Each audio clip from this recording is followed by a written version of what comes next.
Hello friends, तर आजच्या लेक्चरमध्ये आपण डिस्कस करणार आहोत ऑब्जेक्ट ओरिएंटेड प्रोग्रामिंगचा चौथा महत्त्वाचा पिलर, ज्याचं नाव आहे इनकॅप्सुलेशन. तर इनकॅप्सुलेशन म्हणजे काय ते सगळ्यात पहिले जाणून घेऊया. तर कॅप्सूल, मेडिसिन मध्ये जे कॅप्सूल असते राईट, त्याच्यामध्ये काही ग्रॅन्युल्स असतात राईट, आणि ते ग्रॅन्युल्स प्रोटेक्टेड असतात. ते ग्रॅन्युल्स कसे प्रोटेक्टेड असतात ते आपल्याला बाहेरून दिसत नाही राईट. तसंच पायथॉन प्रोग्रामिंग मध्ये काही व्हेरिएबल्स असतील, काही मेथड्स असतील ज्या तुम्ही क्लासमध्ये डिफाईन करतात, त्या व्हेरिएबल्स किंवा त्या मेथड्स बाहेरून कोणी ऍक्सेस करू नये राईट, त्या प्रोटेक्टेड असाव्यात. याच्यासाठी जे काही प्रोव्हिजन केली जाते त्यालाच इनकॅप्सुलेशन असं म्हणतात. तर थोडक्यात आपण काय करतोय, व्हेरिएबल्स आणि मेथड्स यांना प्रोटेक्ट करतोय की त्या क्लासच्या बाहेरून ऍक्सेस किंवा मॉडिफाय नाही व्हायला पाहिजे याच्यापासून. ठीक आहे, कशापासून प्रोटेक्ट करतोय? मॉडिफिकेशन होण्यापासून. कुठून? त्या क्लासच्या बाहेरून राईट. सो एक एक्झाम्पल बघूया. समजा एक स्टुडंट नावाचा क्लास आहे.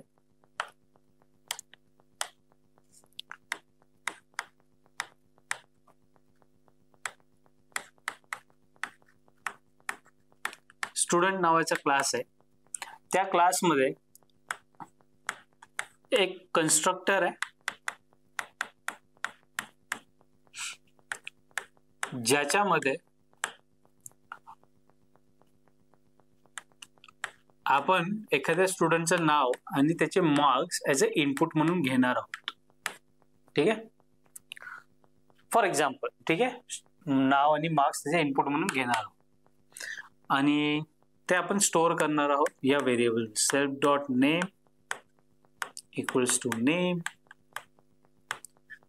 self dot marks equals to marks right.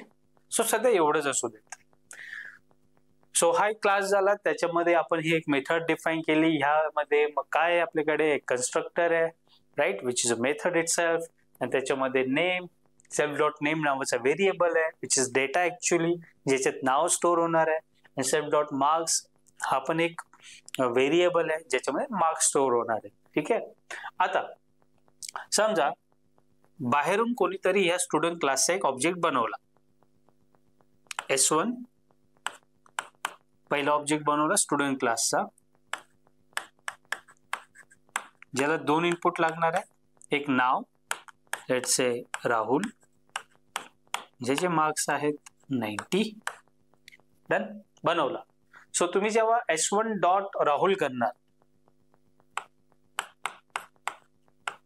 I am sorry, S1 dot Rahul नाही, S1 डॉट नेम करणार. ठीक आहे, तेव्हा काय प्रिंट होणार? राहुल. तुम्ही जेव्हा S1 डॉट मार्क्स प्रिंट करणार तेव्हा काय प्रिंट होणार? 90. ठीक आहे, आता समजा कोणीतरी काय केलं, S1 डॉट मार्क्स म्हणजे S1 या ऑब्जेक्टचे जे मार्क्स आहेत, राहुलचे जे मार्क्स आहेत ते चेंज केले 0 राईट. आता आपण क्लासच्या बाहेर आहेत. So S1 dot marks is equal to 0 केल्यानंतर तुम्ही प्रिंट करा राईट. हे आपल्याला प्रिंट करावं लागणार आहे actually.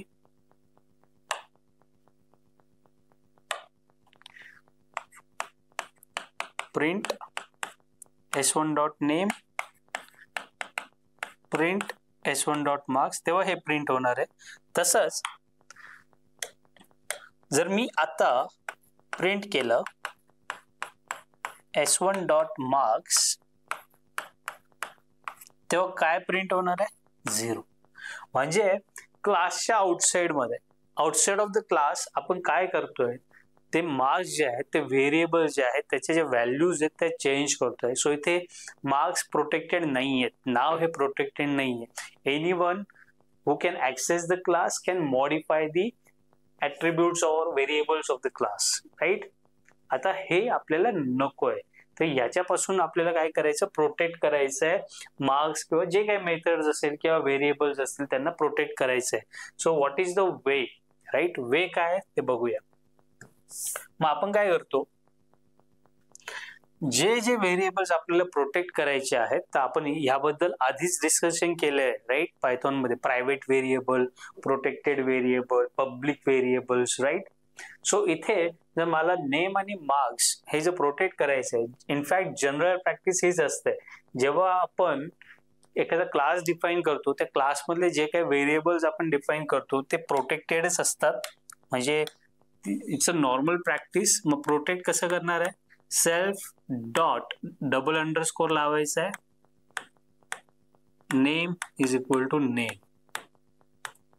Self dot double underscore marks equals to marks, right.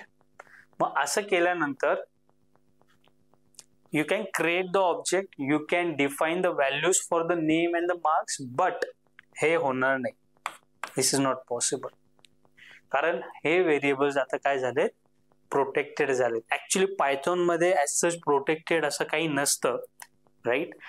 कारण ह्या केसमध्ये सुद्धा बाहेरून ह्या मार्क्सचे म्हणजे self dot underscore underscore marks हा जो व्हेरिएबल आहे त्या व्हेरिएबलची व्हॅल्यू जी आहे असोसिएटेड व्हॅल्यू ही चेंज होऊ शकते.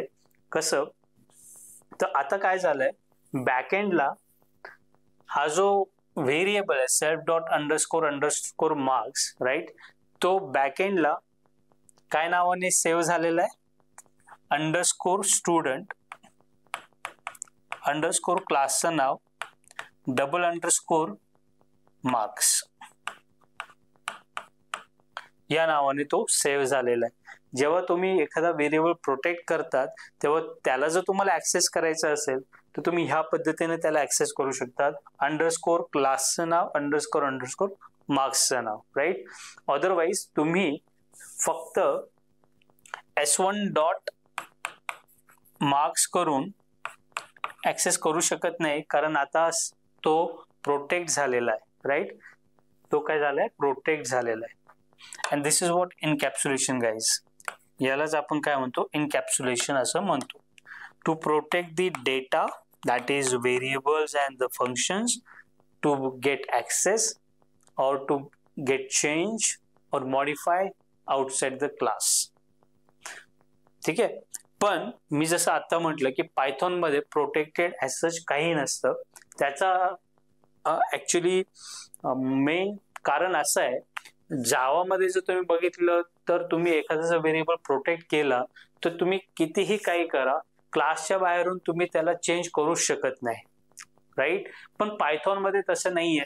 जसं मी तुम्हाला आता इथे दाखवलं की जरी इथे प्रोटेक्ट केलाय तर डायरेक्टली तुम्ही त्याची व्हॅल्यू चेंज नाही करू शकत, बट जर तुम्हाला क्लासचं नाव माहिती असेल तर तुम्ही त्याची व्हॅल्यू चेंज करू शकता, राईट. मग असं का पायथॉन मध्ये कम्प्लिटली प्रोटेक्टेड का नाहीये, तर मी स्टॅक ओव्हरफ्लोवर एक लाईन वाचली होती आणि त्याच्यात असं लिहिलं होतं की Python is a language made for adults, right. So ही जी लँग्वेज आहे ही ॲडल्ट साठी बनलेली आहे. म्हणजेच हे एक जेंटलमॅन्स ॲग्रीमेंट आहे की जेव्हा तुम्ही एखाद्या व्हेरिएबलवर बघतात कोडमध्ये की त्याच्यासमोर डबल अंडरस्कोर लावलाय याचा अर्थ तो प्रायव्हेट आहे, त्याच्या व्हॅल्यू चेंज करायच्या नाही आहेत, राईट. हे एक ॲडल्टला समजायचं आहे आणि त्याच्याबद्दल काही छेडखानी करायची नाहीयेत. सो ऍज सच पायथॉन मध्ये प्रोटेक्टेड काही नाही, राईट. बट तरीही तुम्हाला जर प्रोटेक्ट करायचं आहे म्हणजेच की जेंटलमॅन्स ॲग्रीमेंट तुम्हाला दाखवायचं की बाबा हा जो व्हेरिएबल आहे, राईट, ह्या व्हेरिएबलच्या व्हॅल्यू तुम्ही आउटसाइड द क्लास चेंज करू नका, राईट. तर तेव्हा तुम्ही काय करणार आहे, डबल अंडरस्कोर लावणार आहे. डबल अंडरस्कोर लावल्यानंतर तुम्ही जेव्हा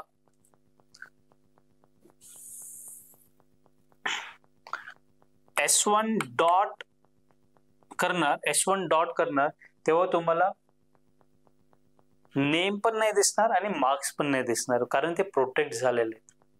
दिस व्हेरिएबल्स आर प्रोटेक्टेड. जेव्हा हे डबल अंडरस्कोर नव्हते, right, if this variables are not protected, ठीक आहे, जर हे प्रोटेक्टेड नसते तर S1 डॉट केल्यानंतर लगेच तुम्हाला इथे नेम आणि मार्क्स हे फ्लॅश झालं असतं, तुम्हाला लगेच कळालं असतं की नेम आणि मार्क्स नावाचे काही व्हेरिएबल त्याची व्हॅल्यू चेंज करू शकला असतात. बट इथे अंडरस्कोर लावल्यामुळे जेव्हा तुम्ही S1 नावाचा ऑब्जेक्ट क्रिएट करणार आणि त्याच्यानंतर S1 डॉट करणार, तेव्हा तुम्हाला ना नेम दिसणार ना मार्क्स दिसणार, राईट? यालाच आपण म्हणतो encapsulation. All right, so that's all for this video. एवढंच आहे एनकॅप्सुलेशन मध्ये. अजून काही एक्झाम्पल असतील तर मी घेऊन येईल पुढच्या लेक्चरमध्ये. तोपर्यंत keep coding, keep learning. Thank you so much.